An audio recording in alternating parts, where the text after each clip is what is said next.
Good evening and welcome to the Tuesday, January 14th City Council work session meeting. Excited to be back for the new year and really glad to see some new people around the table. Look forward to working together with everyone.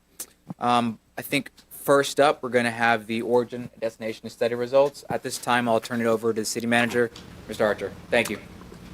Good afternoon, Mr. Mayor, members of City Council. The first item on the agenda this afternoon is the 2023 Origin and Destination Study presented by the Hampton Roads Transit Authority. This study, conducted every 4 years, examines public transportation's riders and their travel behaviors. The findings will highlight system-wide trends across 6 member cities and provide specific insights about ridership for the city of Newport News. At this time, it's certainly my pleasure to introduce to you Mr. Ray Amoruso, Chief Planning and Development Officer with HRT, and he will present the results of the study to you this afternoon. Good afternoon, and hello, Mr. Mayor again, and members of council, Mr. Manager. Thank you. Thank you for having us back. I know we were scheduled in the middle of last year to come, but there was some shift in it. And we're happy to present the results of our 2023 Origin and Destination Study. This study had been delayed a little bit because of COVID, so it's a bit longer than the 4-year period. It's actually 5 years since we last did the last one.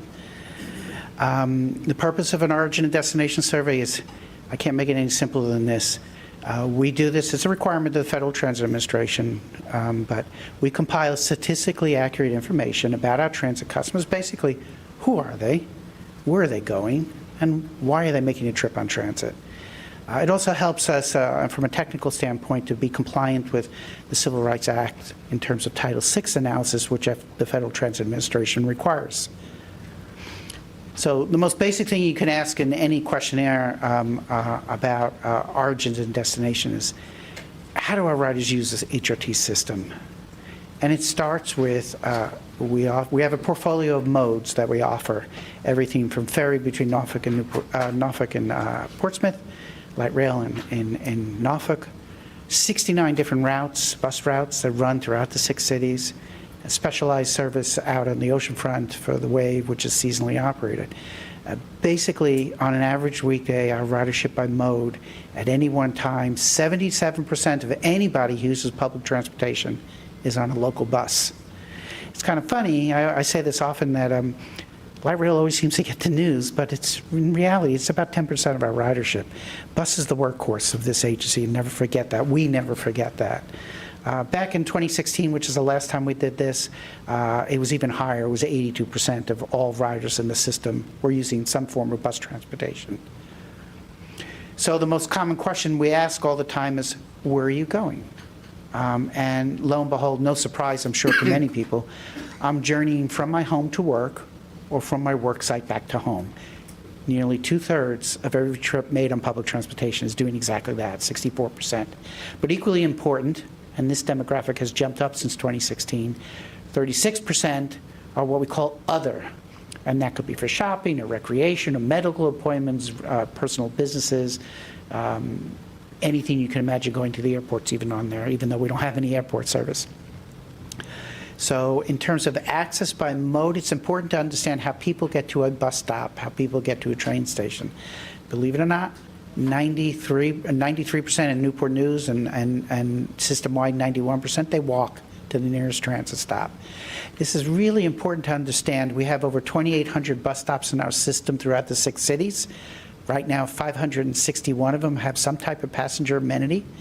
Your experience in using transit doesn't begin on the bus when you drop your money in the fare box and say good morning and good afternoon to the operator. It begins when you're waiting for the bus.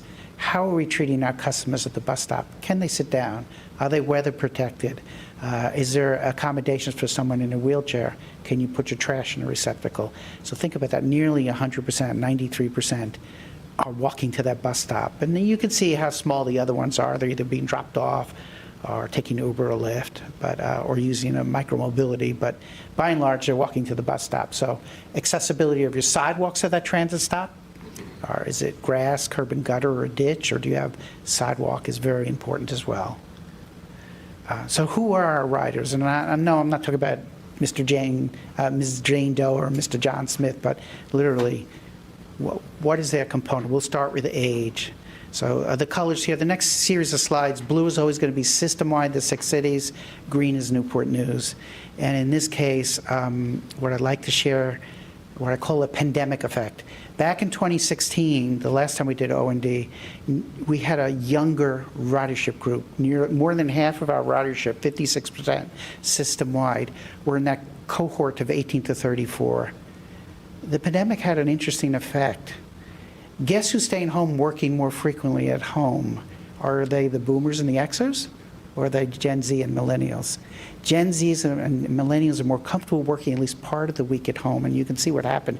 In 2023, our 18 to 34, remember, most of them are going to work, are at least part of the time working from home, 56% back in 2016. So the people that continue to use transit, and we'll look at frequency in a minute, are older demographic, 35 to 65. Race, this continues to be a pretty solid trend. In 2023, system-wide again is blue, and Newport News is green. You can see most bus riders, it's nearly 80%. The Wave, you would expect that. These are tourists that come in from out of town. a whole mix of people come out of town, and the ferry a little bit different. But by and large, most of our ridership has some composition of minority. Employment status, 64% of our riders are employed. While it's down from 2016, it's still well above half, more than half. And you can see in Newport News, it's around 55% are fully employed, or at least 14% are part-time employed. And then the other ones show what they're not doing. They're either seeking employment or they're retired. That has creeped up a little bit from 2016. Annual household income, we asked the question in terms of ranges. The federal government in 2024 identifies a household of three as the definition of a level of household income at the poverty level is $25,000 or less a year. We have a lot of people have so few mobility choices. Transit's an essential part of how they make their trip, and as you can see, 40% of our customers have self-identified as having a total household income of less than $25,000. And even higher in Newport News, 43% of Newport News customers have a total household income of less than $25,000. Okay, if I was a private business, I would kill for this repeat customer thing here. We have dedicated riders. We have people, almost 2/3 and even higher in Newport News, that use our system 4 to 7 times per week. Those are killer demographics for any private sector business. You want repeat customers. So it's really important that we address the concerns of our customers and they express them, because they have so few mobility choices. And then you can see how that falls out. 2 to 3 times a week is almost 20% more, and then fewer or first-time riders there. So we have a very dedicated customer base. It's linked to how few mobility choices they have. Student status, 20% of our ridership has some component part of going to school, whether it's higher education, part-time, high school, or K through 12. But 80% system-wide say we're not a student. 76% in Newport News are not a student. Car availability, another indicator of who's going to use transit. The question says, do you have available in your household a car that you can use? And system-wide, 61% says, I do not have a car in my household. I need to use transit. In Newport News, I'm sorry, this is not Newport News now. This is can use in your household a vehicle for the trip. It varies by mode. You will see that ferry riders are very much more what we call choice riders. They're choosing to leave the car at home and use the ferry. Very specific people use the ferry. Other than tourists, the Coast Guard is the biggest component part of riders, because Portsmouth has the big Coast Guard headquarters. And of course, you would expect to see the wave riders who are tourists. They want to park the car in the hotel and never see the car again until it's time to check out. So, but by and large, the highest percentage is anybody using bus, whether it's Max, a local bus, or Peninsula Commuter Services. And in Newport News, you can see this is just looking at bus right now, Peninsula Commuter Service and local bus. 63% system-wide in Newport News says they cannot use a household vehicle for a trip. So again, that lines up very nicely with how many people self-identify as using the system. Data visualization. So I can do this for any route in Newport News. You fund over 11 routes, so I didn't bring that. But we have the power of taking, because they enter zip code and a household address, we can use ArcGIS, which is a software, to pinpoint trip origins, trip patterns, the strength of how many people are doing it. And what I'm going to show you is just a small tip of the iceberg at a higher level. So when you look at this, the question of origins and destinations, where are they coming or going? The darker the color shows the stronger the travel pattern, and I've showed the entire region, but if you look at Newport News, there's no surprise, that's Jefferson. That's Jefferson between Patrick Henry Mall, the NNTC, Newport News Transit Center, and everything along Washington Avenue for the Huntington Ingalls and Newport News Shipyard. You'll see a different pattern in Hampton, very strong between the Peninsula Town Center, Hampton University, the Veterans Administration. On the south side, the biggest movement is that pattern that you see between Portsmouth and Norfolk, all oriented to going toward their central business district in downtown. The lighter the color, the smaller the trip origins and destinations. But you do see significant amount of crossings between the water emanating out of the peninsula and going to downtown Norfolk, even to the Isle of Wight. We can do this kind of work for any route. If you're interested in knowing who's using that route, we can see what they're doing and how strong that pattern is. This is a good one. So employment destinations. When we asked the survey respondents, when they said, I'm traveling to my usual workplace, you can plot out by zip code where are they going. Again, on the peninsula, no surprise, the bigger the dot, the more people are going there by public transportation. Again, you can see downtown, you can see the Peninsula Transit Center, you can see the Oyster Point Town Center, and on the south side, you can see it's downtown Norfolk, although you start to see a little bit of Virginia Beach Town Center there as well. But we're able to take that information and do that even at the route level. This is a conglomeration of all the routes in the peninsula. And then finally, just to show you what we can do, and I'm going to flip back and forth a little bit.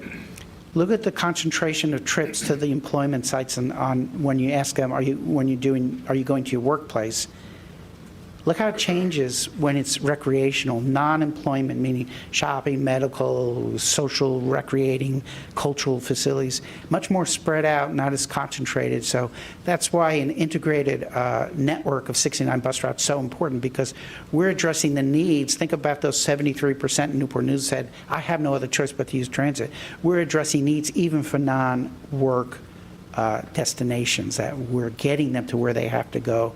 So we never want to lose sight of it. Yes, 64% is journey from work to home, home to work, but there's still 36% of the trips that are doing something other than working. So I wanted to keep it short and respect the time that I was told I had. I know that's not been the case in the past, so, but I do have this structure for every single route. So if you contact your staff or the planning or Lisa or whoever and say, I'd like to see a particular route in my district, I can pull that together for you. I'd be happy to answer any questions. At this time, do we have any questions from City Council? Councilman Long. Yeah, Ray, thank you for that presentation. My question is on, and maybe I get the term wrong, the backbone route that we have on Jefferson. How does that increase frequency? That's a great question. So we have two backbone routes that are operating. The first one went in on Jefferson, the Route 112, November of 2022. It's seen a 67% increase since the 15-minute service started, since before November 2022. The second route, the 114 in Mercury Boulevard, which Newport News funds a little bit of that route, went in May of 2023. That's got a 34% increase since we've implemented. And then the third route that we're running is the Route 20 in Virginia Beach Boulevard between the oceanfront and Norfolk. That has a 38% increase in ridership, and that was the newest one, November 2023. So it really does prove the theory, and I only see the trend keep going. You give them frequency, more people will use it, because you're not locked into that hourly service. In the old days, if you had a service sector job where you had to go punch a clock, nobody punches a clock anymore. If you miss that hourly trip because either the bus was late or you overslept, you have to wait another hour. In a service sector job that's paying $15 an hour, that manager will come up to you and say, you missed it 2 more times, you're out. You can go look for another work. So frequency unlocks that ability to not be watch dependent. Nobody wears a watch. Not to be cell phone dependent on. But so it really does prove that philosophy. We're really excited to keep unveiling more of the high frequency routes. The only limiting factor right now is bus operators. All right, thank you. Any other comments? I think we're good. Thank you, sir. Thank you, Mr. Mayor. Thank you, council members. I believe next up we have the United Way update. I know we're all looking forward to it. The second item on the agenda is an update from United Way of Virginia Peninsula. It will cover key initiatives addressing critical community challenges, including the asset-limited, income-constrained employed population that we refer to as the ALICE population. Providing the presentation to you this afternoon is Mrs. Charvella West, Chief Executive Officer of the United Way of Virginia Peninsula, and she's here to share an overview with you of these initiatives. Thank you. Good evening. Thank you so much for having me. My name is Charvela West. I'm the president and CEO for United Way of the Virginia Peninsula. It's a tremendous pleasure to be here. I'm so grateful for all the ways the City of Newport News supports United Way and our partners in the nonprofit sector to make change that matters for our workforce, for our children, and those who need our help.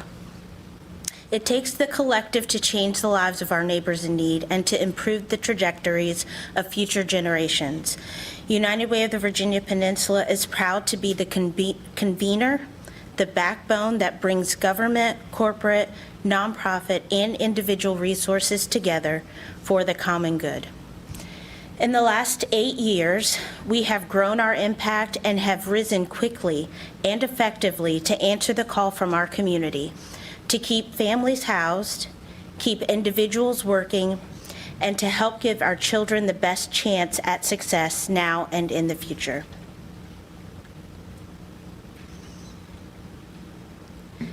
Since 2017, following our Pathways Out of Poverty collective impact agenda, the United Way and our partners have been focused on a population that we refer to as ALICE, Asset Limited, Income Constrained, Employed.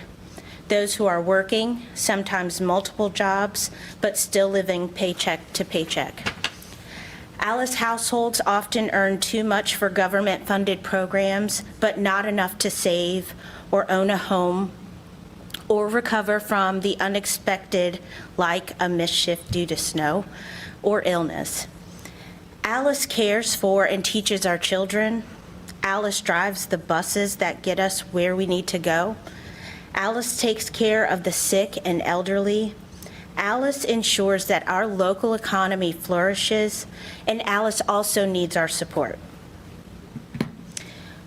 On the Virginia Peninsula, 41% of households are experiencing poverty, either ALICE or below. In Newport News, the most populous city on the peninsula, has the highest concentration of ALICE households at 47%.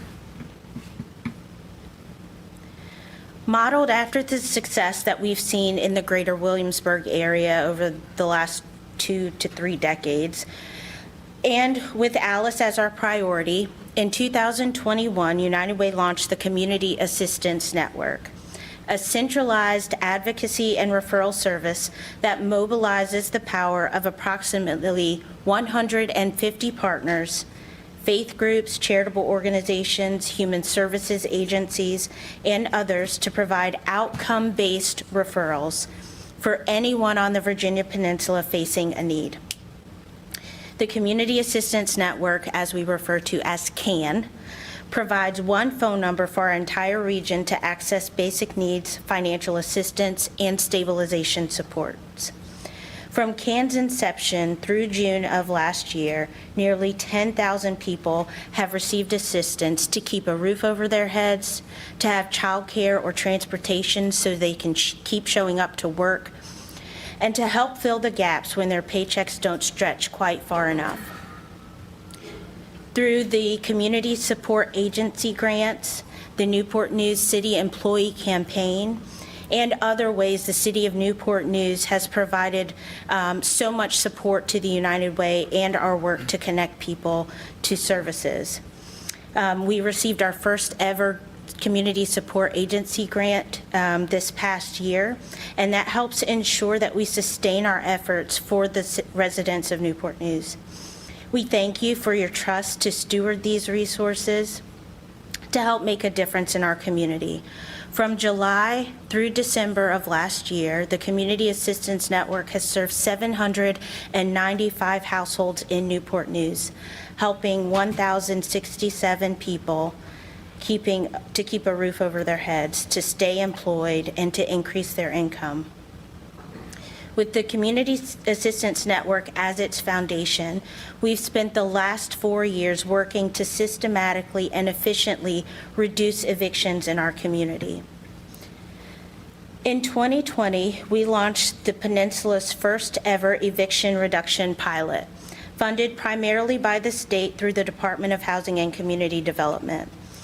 United Way of the Virginia Peninsula has been a leading participant in the state's efforts to make evictions rare, brief, and humane when they happen. As the highest funded grantee supporting two of the highest evicting cities in the country and the surrounding localities, this work has been vitally important to our workforce and economic goals, our educational outcomes, and to the overall quality of life for citizens who call this region home. State funds are braided alongside private funds and other supportive services. These resources aren't held, but are mobilized quickly throughout the community to vetted organizations and agencies on the front lines of addressing housing instability, workforce development, and other supportive services. Along with our collaborative eviction court navigation services that help ensure tenants and landlords are given every opportunity to restore their agreements and bring landlords whole, and our facilitated conversations and collaborations, we have seen measurable impact in our community's efforts to reduce evictions. Thanks to partnerships with our judges and sheriffs, we know better today what evictions look like beyond the filing. And we have seen significant decreases in almost every locality over the last year and a half. The number of landlord filings has decreased by more than 20% in the last 6 quarters, and the number of executed lockouts continues to trend down. We recognize that we can't account for every filing, but this is a sound indication of the effectiveness of our community's interventions and our community-wide approach to a national issue.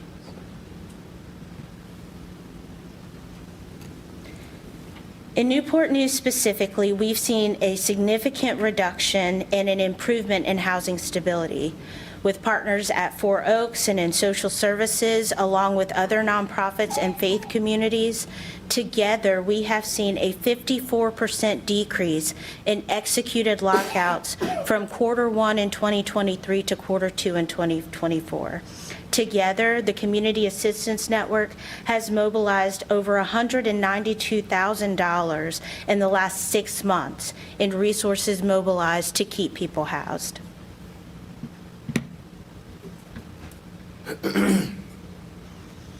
These are some additional trends that we've seen relative to neighboring localities.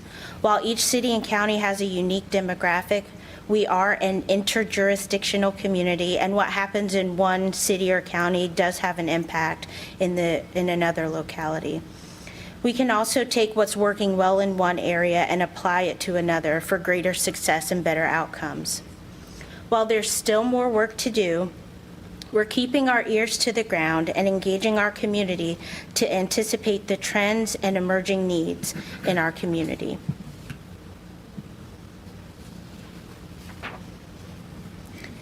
Thanks to support from the Bernadine Franciscan Sisters Foundation, we've been able to leverage our state dollars and extend the hours of the Community Assistance Network to give more time and accessibility to those who are working during the day but still may need assistance to get by. We're also enhancing our response when housing loss is imminent. Knowing that the presence of children is one of the greatest indicators of eviction, we can help plan for post-eviction transitions so that even still, when that child gets off the bus, he or she has a safe place to do homework, have dinner, and prepare for the next school day. And we have to make systemic adjustments so that we are equipping and supporting the long-term sustainability of families to care for themselves and not just responding to recurring crises. The Virginia Peninsula community has been setting a standard across the state for what a multi-sector collective model can accomplish. And United Way of the Virginia Peninsula is proud to be a part and to have the support of Newport News. We know that the collective impact model works and that United Way of the Virginia Peninsula is poised to meet our community's emerging needs as the backbone of collaborative solutions. We applied the collective impact model as we focused on children and young adults last year. Learning loss, social and emotional deficiencies, and mental health needs were exacerbated by the pandemic and have been at the forefront of our attention. In 2023, our United Way launched the Peninsula Youth Collaborative, a collaboration of school-based, nonprofit, and other programs serving children and youth. While the Youth Collaborative is still in its infancy, the power of the collective has been proven. Shortly after the Peninsula Youth Collaborative was formed, we were called on by our partners at Busch Gardens Williamsburg to help fill off-season hiring needs. In partnership with these organizations that make up the Peninsula Youth Collaborative, we piloted the Youth Employment Pilot, and 130 young people ages 16 to 24 have not only been employed by Busch Gardens, but have received free, reliable transportation to and from Newport News for every working shift. The Peninsula Youth Collaborative includes nearly 70 organizations and programs serving children and young adults on the peninsula. About half of them offer some version of a mentorship program, whether it's in school or at home or specific to a certain demographic. But what each of these organizations has in common is a wait list, the overwhelming need of caring adults to spend quality time with our children. We believe that through our engagement with local businesses and our role as a community-wide volunteer facilitator, plus the formation of this youth collaborative, we are poised to mobilize the caring power of people to improve social and educational outcomes for our children, equipping the workforce for tomorrow.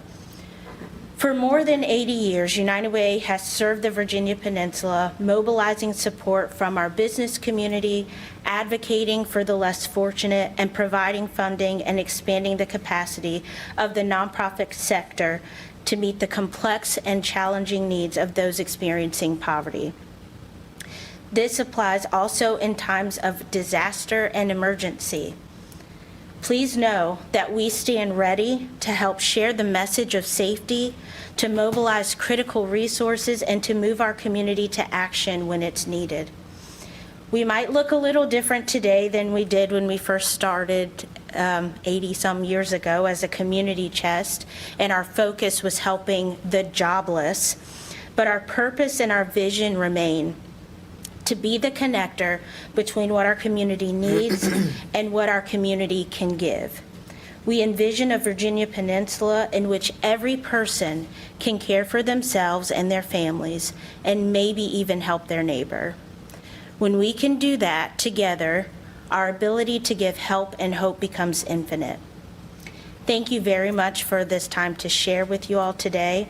Thank you to the social services teams and Four Oaks and all of those who collaborate with us. Thank you for all those who support us through the United Way campaign, and for your service and leadership and as advocates for Alice in our community. Happy to answer any questions. Do we have any questions? Councilman Long. Thank you, Sarvella, for that presentation. The eviction program, applaud United Way for taking that effort. That really helps us, especially right now we're trying to deal with the unhoused population. My question really is if a person finds themselves in that predicament, do they call United Way, or do they call Four Oaks? Or what's the best method for a person to get help with their eviction? Thank you for the question. One of the most wonderful things about the way our communities implemented the eviction reduction pilot is that there is no wrong door. The way we mobilize resources means that if you're showing up for a food pantry, then hopefully they can connect you to the resources through the eviction reduction pilot. If you're not sure where to turn, please do call the Community Assistance Network. Our phone number is 757-229-2222. Anyone on the Virginia Peninsula facing a poverty-related hardship, please give us a call. What we do on the back end is connect the dots and the pieces. But if you're already starting somewhere, we have over 150 partners who will be happy to reach out to us as well. Ms. West, in regards to the wait list that you spoke to, I'm curious, how many people do you have working for you? So in the Community Assistance Network, we employ generally about 7 advocates. We've recently extended our hours to include evening hours, and so our goal is to get up to 9 advocates. That includes full-time and part-time. We only have 4 full-time, and the rest are part-time. Thank you. I think we're good. Thank you so much for coming down. Thank and, you for having me. Congratulations on your new role. Thank you. I think that's the end of the formal agenda. I think next up we have comments, ideas, and suggestions. Why don't we just start on, we'll start on this side and go across. Vice Mayor. All right. Only thing I want to mention now, I think there was a lot of excitement around our new violence or community violence prevention position that we filled recently. I think just hearing some kind of update, what are the plans, see how we can help in any way. That's one thing I wanted to mention tonight. So if, whether it's Ms. White or someone else come and just give us a high-level brief of what's going on, I think that would be appreciated. Thank you. Mr. Vice Mayor, we'll provide you with an update at a future work session scheduled for you. That's all I got, Mr. Mayor. Nothing. Okay. I just have 2 quick items. This is more as a reminder. I know we have a contingency support request for Dr. Norwood. Once again, the first week, we all sign it, we talk about it, and we vote on it the next time. So I think most people have signed it, but we'll vote on it in 2 weeks. Just wanted to flag that. And the last thing is for Councilman Neely / Mr. Manager. Do we ever give the donation to the schools for their trip? I know it got like lost and we didn't. Do we sort that out? Yes, sir, we did. Okay, perfect. So a donation in the amount of $5,000 was provided, and you actually have a line item provision that supports each high school. So through an agreement with the superintendent, we took the opportunity to identify 5,000 of that to provide to offset their expenses for the trip. Great, thank you. And thank you, Councilman Neely, for making sure it didn't slip my mind. I want to make sure that we recognized our schools. I know they had a really great December, and I saw a lot of the photos. It looked like a good time. That's actually all the comments that I have. Why don't we just take us into closed session? All right. I move that pursuant to Section 2.2, Tech 3711A of the Code of Virginia 1950 as amended, subsection 3, council hold a closed meeting for the purpose of a discussion or consideration of the acquisition of real property for a public purpose where discussion in open meeting would adversely affect the bargaining position or negotiating strategy of the city, the subject which is the potential acquisition of real property in the northern section of the city. Moved and seconded at this time. Please call the roll. Vice Mayor Bethany. 4. Councilman Coleman. 4. Councilman Neely. 4. Councilman Harris. 4. Mayor Jones. 4. Councilman Long. 4. Motion carried 6-0. Thank you all.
All right, I move that members of council certify that to the best of each member's knowledge, one, only public business matters are lawfully exempted from open meeting requirements under the Virginia Freedom of Information Act, and two, only such public business matters as were identified in the motion by which the closed meeting was convened were heard, discussed, or considered in the closed meeting by the council.